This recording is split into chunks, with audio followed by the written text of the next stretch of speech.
Le low cost, c'est le sujet de la chronique d'Éric Aubin, chargé de communication du FC Que Choisir Saint-Malo et ses environs. Bienvenue Éric en studio. Merci. Un plaisir de vous accueillir. Depuis quelques semaines, vous intervenez régulièrement le lundi dans ce programme le 11-12 sur Radio Parole-de-Vie. Alors c'est vrai que les vacances approchent et vous nous invitez à avoir les bons réflexes. Donc nous sommes de plus en plus nombreux à nous projeter à partir en voyage, loin ou moins loin d'ailleurs. Donc on se pose la question des transports, l'hébergement, vêtements, nourriture, enfin bon, le parcours est complet et peut parfois présenter des pièges. Alors que faut-il savoir, Éric, avant de partir ? Alors, si on parle du... En fait, déjà, pourquoi est-ce qu'on aborde ce sujet ? C'est que nous avons fait notre Braids Tour avec l'UFC Que Choisir, c'était le 2 juin, et donc c'était toute une journée. Il y a eu, en fait, c'était un van qui tournait dans plusieurs villes de Bretagne. Saint-Malo était la dernière étape, et on a rencontré pas mal de personnes. On était pas loin des remparts, entre le casino et les remparts. C'est la cale des Bains Chauds, je crois. C'est ça, exactement. Vous étiez, c'est ça, on était là. Et on a rencontré beaucoup de personnes. Et on s'est aperçu que les gens ont vraiment un défaut d'information. Il faut dire que c'est tellement touffu, c'est tellement complexe, tout ce qu'il faut savoir pour défendre ses droits, que vraiment, effectivement, une association de consommateurs comme l'UFC Que Choisir se justifie absolument. Et on s'est rendu compte, effectivement, que beaucoup de personnes ne connaissaient pas du tout leurs droits. Qui n'a pas eu un vol annulé ou un surbooking voilà. Et en fait, on a des droits. Et souvent, on les ignore. Et c'est ce qui nous a fait nous dire, mais il faut qu'on en parle, il faut qu'on donne un petit peu plus d'informations. Alors effectivement, si on parle du transport plus particulièrement, malheureusement, souvent, les compagnies ou les sociétés qui font le transport ont une interprétation, je vais être gentil, ont une interprétation des lois un peu particulière pour essayer de trouver un arrangement qui les arrange un petit peu plus peut-être. Alors c'est vrai qu'entre les offres de vol, de train, de car, le covoiturage, on s'y perd un petit peu. Précisément, quelles recommandations l'UFC Que Choisir fait-elle ? Alors, si vous voulez voyager au meilleur tarif, il y a une chose à retenir, prenez-vous. Oui, c'est pas évident à dire. C'est pas évident. Il faut s'y prendre. En tout cas, il faut s'y prendre, exactement. Il faut s'y prendre en avance. Plus tôt vous allez réserver, que ce soit un billet de train, un billet d'avion, plus tôt vous allez réserver, meilleur sera le prix. Et c'est absolument, ça c'est le vecteur constant qu'on va trouver dans c'est quelques mois, c'est un an, c'est dès qu'en fait la liaison est ouverte. C'est-à-dire que dès que le vol est affiché pour sur les avions notamment, Internet, je crois que ça se fait assez... Pour les trains, pour les avions, dès que le trajet est proposé, si vous savez que vous allez partir, je sais pas... Donc ça demande une veille aussi.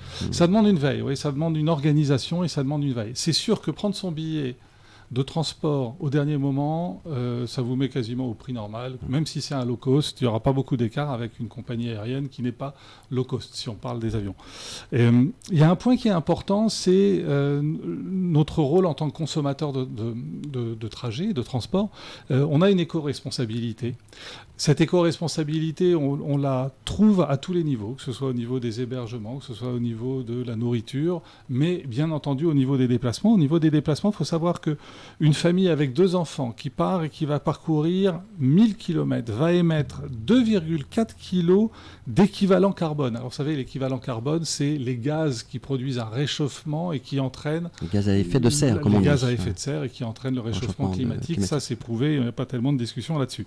Donc, c'est 2,4 kg de CO2 pour une famille qui part à 1000 km avec 2 enfants. En train, c'est 2,4 kg. En autocar, c'est 29 kg, 10 fois plus.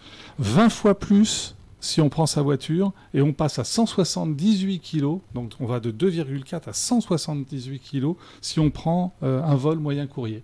Et donc vraiment, une des recommandations pour notre planète, c'est de se dire, OK, je vais privilégier le train dans des connexions locales.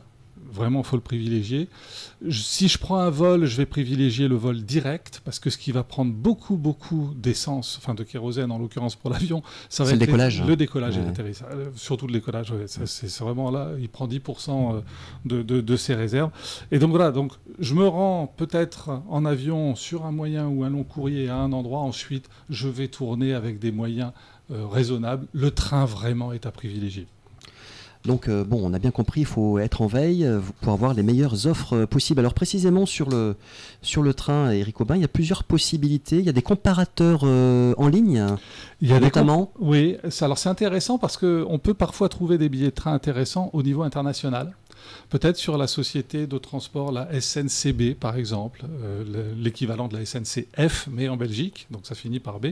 Alors il y a des comparateurs comme Trendline, il y a des, voilà, on peut trouver des prix intéressants, y compris sur d'autres compagnies ou sur d'autres entreprises de transport ferroviaire. Alors sinon, plus près de nous, on parlait tout à l'heure de tourisme, enfin c'est moi qui l'ai prononcé dans l'introduction de la chronique, de tourisme régional ou de proximité. Il y a des billets régionaux aussi. Alors il y a des billets régionaux, absolument. On va trouver, on trouvera toujours un billet à un tarif intéressant, et très intéressant même, avec des parcours qui vont nous emmener dans des endroits qu'on peut-être on n'y accéderait pas facilement, alors évidemment en avion, sauf à sauter en parachute, mais peut-être en voiture ou autrement. Et vraiment, on va découvrir des merveilles. Et donc vraiment, c'est régionalement, faut pas hésiter. En plus d'expérience, vous savez que si on compare le train à l'avion, quand vous allez prendre votre avion, il faut que vous alliez à l'aéroport. Supposons que ça va déjà vous prendre un certain temps. Il faut que vous y soyez au moins 2 heures à l'avance si vous enregistrez un bagage a fortiori. Ensuite, vous allez passer les contrôles de sécurité. Vous allez attendre dans l'avion encore le temps que tout le monde rentre. Et puis, vous allez prendre votre vol. Vous allez arriver à destination. Vous êtes encore à l'aéroport. Il va falloir 20 minutes au moins pour sortir de l'avion et encore peut-être une demi-heure pour arriver au centre-ville. Quand vous prenez tout ce délai-là et que vous comparez à un train qui fait de centre-ville à centre-ville, vous apercevez que c'est souvent plus intéressant. Mais c'est bon à savoir. Et puis, les nouvelles lignes de nuit ont été lancées. Exactement. Il y a des nouvelles lignes de nuit qui se lancent d'ici 2025 et qui vont... Alors ça, c'est super intéressant parce que vous vous rendez à Rome. On pourra faire le tour de l'Europe. Alors exactement, on pourra faire le tour d'Europe. Si vous vous rendez à Rome, très cher.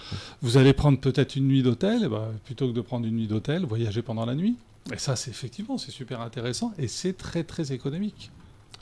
Alors, on parle budget, Éric Aubin, surtout en ce moment, avec la flambée des coûts de l'énergie, ça n'aura échappé à personne. Qu'en est-il des offres low cost? Est-ce de vraies bonnes affaires?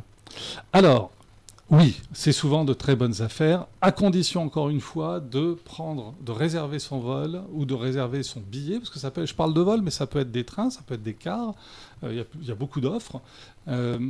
Et donc, si on réserve à l'avance, encore une fois, il y a ce qu'on appelle le yield management. Le yield management, ce sont des opérateurs internes aux sociétés qui gèrent la fréquence, qui gèrent la saisonnalité, qui savent qu'à telle période de l'année, ils vont avoir une baisse d'activité. Donc, ils vont faire des promotions plus importantes, ils vont négocier des tarifs plus intéressants. L'idée, c'est de lisser, en fait, sur l'année, autant que faire se peut. Parce que... L'idée, c'est de rentrer le plus de possible de chiffre d'affaires. Oui, au niveau de la trésorerie. Peut-être qu'il faudra sortir le billet plus tôt, peut-être qu'il faudra faire des tarifs plus attractifs au début. Voilà. Ensuite, c'est sûr que la règle, c'est moins il y a de disponibilité, plus le prix est cher. Si vous réservez, on a tous fait l'exemple, enfin l'exercice, je réserve mon billet en ligne à la SNCF, finalement je me déconnecte, j'y reviens 30 secondes plus tard, le prix a changé. Parce qu'effectivement, j'ai quand même, pendant un laps de temps, diminué le nombre de places disponibles. Et s'il y a 50 personnes qui l'ont fait, le prix augmente. Bien sûr, c'est mathématique tout ça. C'est mathématique. Ouais. Alors donc, effectivement, c'est... première chose, on s'y prend le plus possible à l'avance. Ensuite, il faut savoir que de plus en plus de personnes vont chercher... Aujourd'hui, on est à 90% du trafic de ce qu'il y avait avant Covid. Autrement dit, maintenant, voyager, on a complètement repris nos habitudes de voyage et de plus en plus de personnes maintenant se tournent vers l'usage des low cost. Et oui. Alors, c'est une question aussi que les auditrices se posent, et les auditeurs se posent peut-être, Éric Aubin, c'est que finalement, les opérateurs, ils arrivent à réaliser des économies pour proposer toutes ces offres avantageuses, alléchantes. Comment est-ce qu'ils font, en fait? Alors, il faut bien se dire que le prix qu'on obtient, c'est parce qu'on va d'un point A à un point B, le plus directement possible. Voilà. En fait, on va avoir un prix. Alors là, il faut faire attention. parce qu'on va parfois avoir un prix très attractif, décidément, un prix très attractif sur Internet au travers d'une plateforme. C'est le décalage horaire qui fait ça. C'est ça, au travers d'une plateforme. Et puis vous vous apercevez que derrière ce prix, quand vous allez commencer, vous allez saisir vos données, votre nom, votre prénom, votre numéro de passeport, vous êtes déjà sur plusieurs pages, et puis tout d'un coup, on vous dit, ah bah oui, mais pour prendre une place assise, il faut rajouter de temps. Alors moi je savais pas qu'en avion on pouvait voyager non attaché, debout. Alors, bon, donc on ne peut pas, donc vous payez plus pour le fauteuil, et puis vous allez payer plus pour, si vous n'utilisez pas la carte zinzin que personne n'a, ça va vous coûter un peu plus cher pour utiliser une carte normale. Donc voilà, derrière, quand vous mettez bout à bout tous les éléments, vous allez vous apercevoir que finalement, il y a un petit surcoût. Donc il ne faut pas être effrayé par ça. En gros, c'est quand même plus intéressant. Il n'y a pas de prestation. On ne vous servira pas un sandwich, on ne vous donnera pas à boire à bord. Si votre bagage n'est pas aux normes, on vous le fera le payer plus cher. Si vous prenez un Ouigo, par exemple, sur la SNCF, si vous avez un bagage légèrement volumineux, vous allez payer plus. Si vous voulez réserver votre place, vous allez payer, ça va être le Ouigo plus, vous allez payer un petit peu plus cher. Il faut bien se dire que le low cost vous fait un prix très intéressant pour aller d'un point A à un point B. Il gagnera sa vie sur les extras qu'il vous fera prendre. D'accord. Alors on va parler maintenant on va revenir sur le train. Eric Aubin, on en a parlé aussi, mais toujours sur cette question de comment ils font pour nous proposer des billets attractifs, puisqu'on a vu que voyager en train à prix serré peut être une alternative. Oui, alors comment est-ce qu'ils font Comme pour les avions, ils font d'abord... Ils monopolisent un certain type de rame, comme ils vont créer un certain type d'avion pour les avions. Ils vont, alors la différence des avions, c'est que dans les avions, le prix est moins cher aussi parce que vous allez dans des aéroports souvent un petit peu secondaires. Là, pour le train, ça ne va pas être le cas. Vous allez avoir une fréquence plus importante, vous allez avoir un personnel qui va être géré différemment, souvent payé moins cher, dans les avions en tout cas, mais plus productif dans les trains parce qu'ils prennent leur temps de repos pendant le trajet en train. Vous allez avoir des rames qui vont être entretenues pour le train uniquement pendant la nuit. Donc il y a une organisation qui est différente, qui permet de rentabiliser. Voilà. Et puis évidemment, il y a plus de monde dans ces rames de train-là, mais nettement plus de monde. Un Ouigo, ça vous charge 1300 personnes. Hein. Donc c'est beaucoup plus qu'un TGV. Et donc il y a plus de monde qui paye peut-être un petit peu moins, ça fait quand même plus de chiffre d'affaires au bout du compte. Bien entendu. Alors, l'astuce, on le redit, c'est d'anticiper sa réservation. Voyager en car, Eric Aubin, c'est moins cher Alors, c'est très intéressant de voyager en car. C'est plus long, c'est peut-être pas super confortable, mais alors là, dans le modèle économique, c'est très intéressant parce que le car va s'arrêter à un certain nombre de points, il va décharger des personnes, il va en charger d'autres. Donc il va y avoir une rotation, le car va être à peu près tout le temps rempli. Alors il n'y a pas des points de collecte de car partout, mais vraiment ça commence à se mettre de plus en plus en place. Vous avez Flixbus aujourd'hui qui domine le marché, et puis vous avez BlaBlaCarbus qui est en train de prendre de la place également, qui propose des tarifs super intéressants. C'est du car, c'est un petit peu plus long, c'est peut-être un peu moins confortable. Il y a une ceinture de sécurité. Là, il y a un siège, une ceinture de sécurité, il y a quand même du confort. Les toilettes, et puis, Wi-Fi ça peut arriver. Non, Wi-Fi, je pense pas. Les toilettes, oui, des fois, elles sont en panne, c'est vrai. Ouais. Voilà, c'est ça. Et effectivement, on va avoir, par exemple, un Paris-Madrid, ça va vous coûter 78 €. C'est pas très cher, 78 € pour faire Paris-Madrid. Vous aurez peut-être un prix en tout début sur un vol low cost de la même façon. Mais enfin, encore une fois, c'est des contraintes différentes. Chacun doit regarder par rapport à son usage et vraiment privilégier le train et le car. C'est vraiment ce qu'il y a de l'idéal.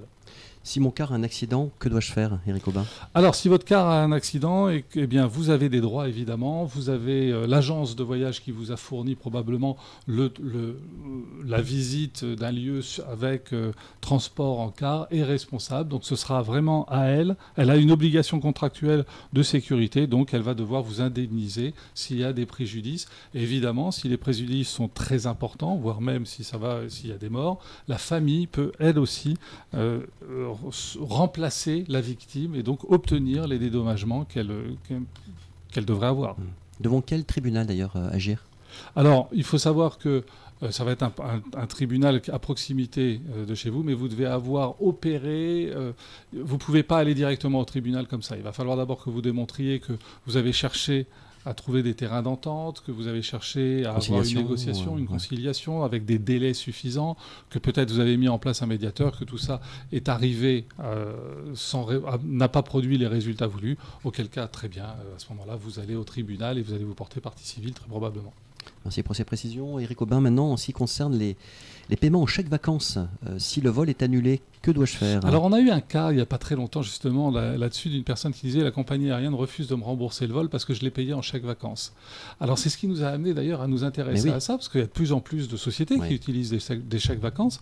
Et bien, en fait, le moyen de paiement n'a rien à voir. C'est-à-dire que, puisque l'entreprise, en l'occurrence, c'était une compagnie aérienne, a accepté votre paiement en chèque vacances, elle ne peut pas dire « Ah oui, mais comme vous avez payé en chèque vacances, on ne peut pas vous rembourser ». Elle vous rembourse.